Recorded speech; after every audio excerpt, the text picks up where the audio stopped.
नमस्कार साथियों।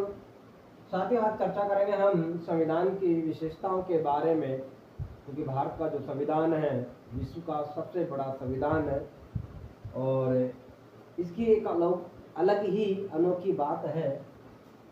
भारत के संविधान की पहली विशेषता है विश्व का सबसे बड़ा लिखित संविधान। भारत का जो संविधान है पूरे विश्व का, किसी भी देश का इतना बड़ा लिखित संविधान नहीं है जितना कि भारत का संविधान है। क्योंकि भारत का जो संविधान है उसमें 22 भाग और 395 अनुच्छेद और जो मूल संविधान बना था उसमें 8 अनुसूचियां थी। वर्तमान में 12 अनुसूचियां। ठीक है साथियों। संपूर्ण प्रभुत्व संपन्न राष्ट्र, संपूर्ण प्रभुत्व संपन्न राष्ट्र संविधान की दूसरी विशेषता है। इसका मतलब यह है कि भारत अपने आप में प्रभावशाली है और संपन्न है हर तरीके से। वो अपने आंतरिक और बाह्य निर्णय स्वयं ले सकता है। अपनी विदेश नीति भी स्वयं तय करेगा कि मुझे किस देश के साथ किस प्रकार संबंध स्थापित रखने, किस प्रकार की विदेश नीति बनानी है। ठीक है, ये तो हुए बाह्य मामले। और दूसरा है आंतरिक मामले। आंतरिक मामलों के संबंध में भी भारत स्वयं निर्णय लेता है कि मान लीजिए भारत के अंदर, ठीक है, आपस में किसी राज्य के बीच में कोई मन मुटाव हो जाए या मतभेद हो जाए या किसी प्रकार का कोई संकट उत्पन्न हो जाए तो उसमें भी वो निर्णय स्वयं लेगा। क्योंकि भारत का जो संविधान है उसका निर्माण भारत की जनता ने किया है, इसलिए भारत अपने आप में सर्वोपरि है। वो स्वयं निर्णय लेगा कि मुझे क्या करना है, इसलिए भारत अपने आप में प्रभावशाली है और संपन्न है। वैश्विक मताधिकार, भारत के संविधान में एक विशेषता है कि वैश्विक मताधिकार, कि भारत के संविधान में एक वैश्विक मताधिकार प्रणाली को अपनाया गया है। मूल संविधान में वयस्क मताधिकार मतलब प्रत्येक नागरिक को जो वयस्क हो जाता है, चाहे वो लड़का हो या लड़की हो, पहले वयस्क मताधिकार मत देने का जो अधिकार था वो उसके लिए 21 वर्ष आयु निर्धारित की गई थी। लेकिन 61वें संविधान संशोधन 1989 के तहत 21 वर्ष से घटाकर 18 वर्ष कर दी गई। उस समय प्रधानमंत्री कौन थे? राजीव गांधी। तो आज जो बालक और बालिकाओं को मत देने का जो अधिकार दिया गया है वो 18 वर्ष में दिया गया कि जिस बालक और बालिका की आयु 18 वर्ष हो जाएगी उसे मत देने का अधिकार है। और कोई भी व्यक्ति किसी भी व्यक्ति के साथ जाति, धर्म, लिंग और क्षेत्र के आधार पर भेदभाव नहीं करेगा, ये अनुच्छेद 326 में कहा गया है। ये वैश्विक मताधिकार। समाजवादी, भारत के संविधान में समाजवादी जो शब्द है उसको 42वां संविधान संशोधन 1976 के द्वारा जोड़ा गया था। जो 42वां संविधान संशोधन हुआ था ये सबसे बड़ा संविधान संशोधन था। 42वां संविधान संशोधन 1976 में हुआ था। ठीक है, इसके तहत समाजवादी शब्द को जोड़ा गया है कि समाज में किसी भी व्यक्ति के साथ किसी प्रकार का भेदभाव नहीं किया जाएगा, रंग रूप के आधार पर, न अमीरी गरीबी के आधार पर भेदभाव नहीं किया जाएगा। जो 42वां संविधान संशोधन हुआ था वो सरदार स्वर्ण सिंह समिति की सिफारिश के आधार पर हुआ था। 42वां संविधान संशोधन 1976 में हुआ था सरदार स्वर्ण सिंह समिति की सिफारिश के आधार पर। इस समिति के जो अध्यक्ष थे वो सरदार सिंह थे। इस समिति के अध्यक्ष सरदार स्वर्ण सिंह थे। अब बात करते हैं अगली विशेषता की, पंथ निरपेक्षता। भारत के संविधान में पंथ निरपेक्ष शब्द को जोड़ा गया है। ये भी 42वां संविधान संशोधन 1976 के तहत जोड़ा गया था। 42वां संविधान संशोधन 1976 के तहत 3 शब्द जोड़े गए थे, 3 प्रावधान जोड़े गए थे, समाजवादी और पंथ निरपेक्षता, और एक शब्द होता अखंडता। हम बात कर रहे हैं पंथ निरपेक्षता। पंथ का मतलब होता है धर्म, कि भारत का कोई विशेष धर्म नहीं है। भारत सभी धर्मों के प्रति समानता का व्यवहार करेगा, किसी धर्म को बढ़ने के लिए प्रोत्साहित नहीं करेगा और न ही किसी धर्म को हतोत्साहित करेगा। कहने का मतलब यह है कि भारत का कोई धर्म नहीं है, वो सभी धर्मों के प्रति समानता की दृष्टि से व्यवहार करेगा। अगली जो विशेषता है वो है लोकप्रिय संप्रभुता पर आधारित। लोकप्रिय संप्रभुता पर आधारित भारत का जो संविधान है उसका निर्माण भारत की जनता के द्वारा किया गया है। इसका निर्माण खुद भारत की जनता ने किया है, इसलिए संविधान की अंतिम शक्ति भी जनता के पास है। इसका मतलब होता है लोकप्रिय संप्रभुता पर आधारित।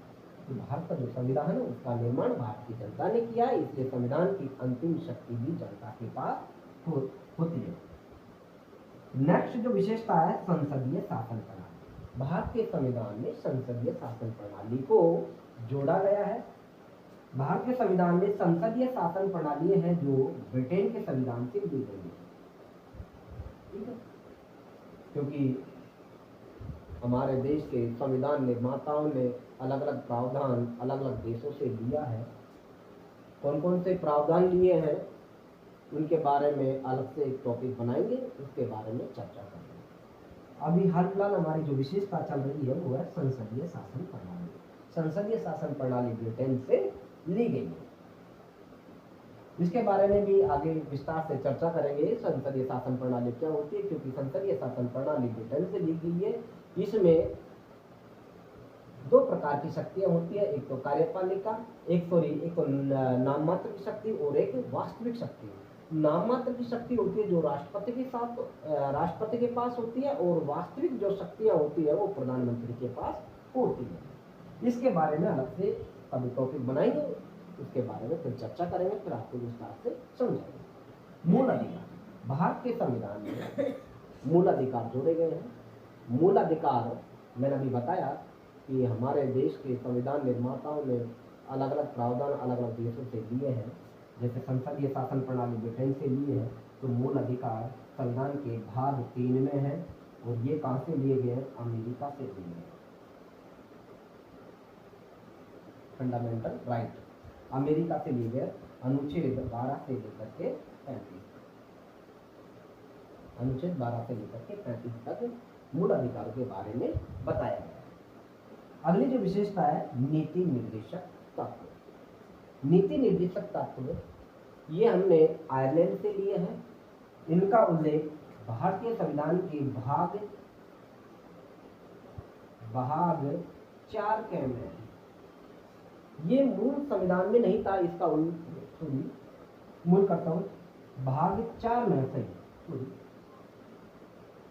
नीति निर्देशक तत्व भाग 4 में है। मूल कर्तव्य मूल संविधान में नहीं थे, वो हमने सोवियत संघ रूस से लिए थे। अगली जो विशेषता है मूल कर्तव्य। नीति निर्देशक तत्व मूल अधिकार ये तो मूल संविधान में थे। मूल अधिकार भाग 3 में थे, ये अमेरिका से लिए गए थे। नीति निर्देशक तत्व ये भाग 4 में थे, ये आयरलैंड से लिए गए थे। आयरलैंड से लिए गए। इनका उल्लेख अनुच्छेद 36 से 51 तक है। 36 से 51। मूल कर्तव्य ये मूल संविधान में नहीं थे, ये मूल संविधान में नहीं थे, इनको बाद में जोड़ा गया था भाग 4 के में। ये संविधान के भाग 4 के में ये कहां से लिए गए?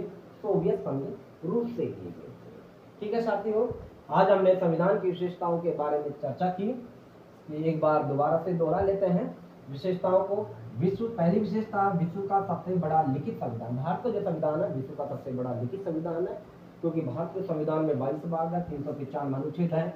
मूल संविधान में 8 अनुसूचियां थी, लेकिन बाद में संविधान में संशोधन करके, ठीक है, 1950 के बाद में संविधान में संशोधन किया गया, ठीक है। उसके बाद में 4 अनुसूचियां और जोड़ दी गई। इस प्रकार कुल मिलाकर आज वर्तमान में मूल संविधान में 12 अनुसूचियां हैं।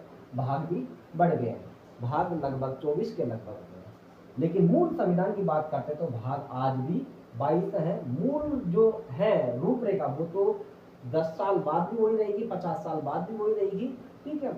जो मूल की चर्चा कर रहे हैं कि मुख्य जो संविधान बनाया जा रहा था उस समय 22 भाग थे, 395 अनुच्छेद थे और 8 अनुसूचियां थी। दूसरी विशेषता है संपूर्ण प्रभुत्व संपन्न राष्ट्र। भारत एक संपूर्ण प्रभुत्वशाली राष्ट्र है, अपने आप में संपन्न है, अपने आप में प्रभावशाली है। भारत आंतरिक और बाह्य निर्णय स्वयं ले सकता है।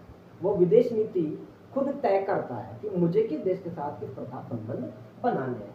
अगर भारत के आपस में कोई किसी राज्य के साथ या विभिन्न राज्यों में आपस में कोई मनमुटाव हो जाए, किसी बात को लेकर के कोई गृह युद्ध हो जाए आपस में घर में देश के अंदर, तो उसके बारे में भी निर्णय भारत खुद लेगा।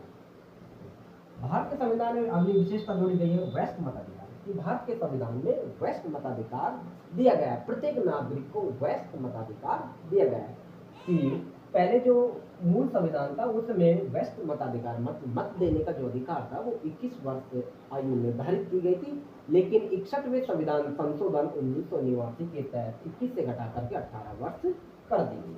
समाजवादी, भारत के संविधान में समाजवादी शब्द को जोड़ा गया है। ये 42वें संविधान संशोधन 1976 के तहत जोड़ा गया। जो 42वां संविधान संशोधन जो हुआ था 1976 में हुआ था, ये सबसे बड़ा संविधान संशोधन था और ये संशोधन सरदार स्वर्ण सिंह समिति की सिफारिश के आधार पर हुआ था। इसके जो अध्यक्ष थे वो सरदार स्वर्ण सिंह थे।